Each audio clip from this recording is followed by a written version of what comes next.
Hello. Today I'm going to talk to you about populism, particularly populism in Europe, and indeed particularly in the European Union. And I'm going to start now.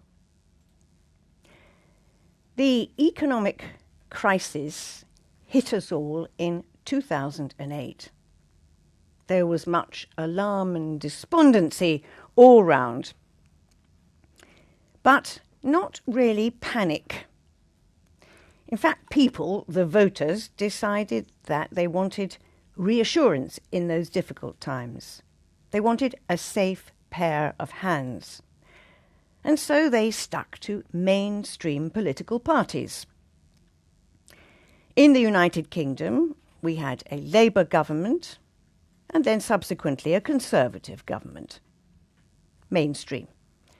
In France, the Conservatives were put out of office and the Socialists came in. Again, mainstream parties. Now, 6 years on, the crisis goes on. And it's not just an economic crisis either. But now people are starting to panic. The mainstream parties on the left and on the right of the political spectrum are seen as failures, particularly obviously in France, where President Hollande has a popularity rating, the lowest ever recorded, around 16%. But the same applies in other countries too. Therefore, we see the rise of what? Of populists. We might look at a few scenarios where populists will certainly be rising and perhaps coming to power. I'm going to take one scenario that is unlikely, impossible even, and a few that just could be. Let's look at the impossible first. The rise of neo-Nazis or a communist takeover. Most unlikely. We see an extreme right-wing party in Greece, the Golden Dawn. But it will never get the massive support needed, at least not in my view and that of most experts. Another scenario, a more likely one.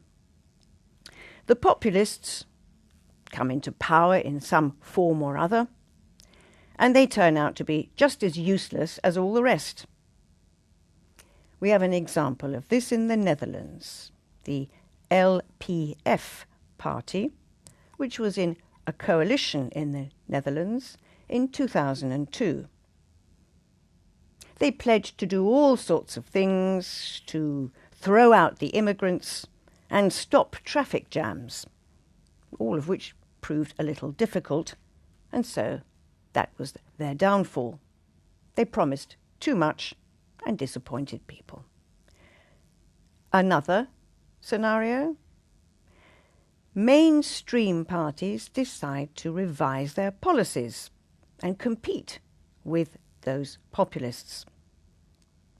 So they don't imitate the populist tactic of bashing immigrants, for instance, but rather offer people some useful alternatives, some answers to their difficulties and ills, offering, for example, higher minimum wages or better benefits, social housing and the like.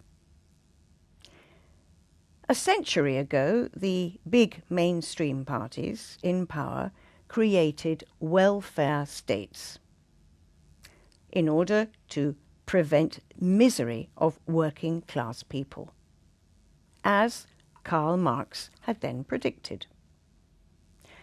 The point is that if you reduce people's suffering, the populists are bound to lose. They will lose their raison d'être. We'll look at another scenario. The populists decide that they will become mainstream. Because once you're in office, realities will set in, difficulties will arise, and perhaps attitudes will have to change. if you look at Syriza in Greece right now, there we see too that that party and its leader are beginning to understand realities. Life is quite difficult once you're in power, as they are foreseeing. And then perhaps too we look at a last scenario where the populists do rather well, because they come into power as the economic cycle starts to pick up. That's what has happened also in South America. Take Argentina as a good example, and the Kirchners in power there. Just lucky timing, in other words. So what now then for Europe? Are we looking at a future of populists in power? Will we be governed by the likes of Nigel Farage or Marine Le Pen, or indeed Mr. Tsipras? It seems to me that if those things happen, then we really should start worrying, and that, I believe, is when people honestly will start to panic. So let's hope it doesn't come to that. Thank you.